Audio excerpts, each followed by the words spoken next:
Passiamo ora alla prossima gara in programma, sono i 50 stile libero, categoria ragazze. Sono previste 6 batterie.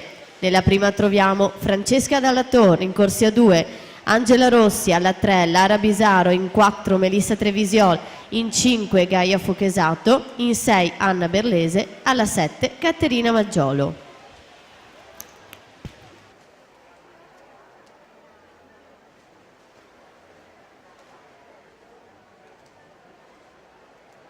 Seguiamo quindi quest'ultima prova che va a chiudere il quadro dei 200 misti con Mattia Santi, nuotatori trentini, accreditato del miglior tempo di iscrizione in corsia centrale, season best per lui 2:3:57 a Bolzano il 16 di dicembre.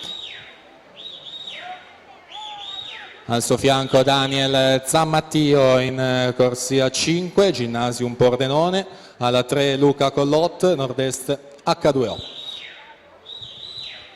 Si completa frazione rana, vediamo nel dettaglio i parziali. Mattia Santi 38,07, Daniel Zammattio 36,88, Luca Collot 38,72.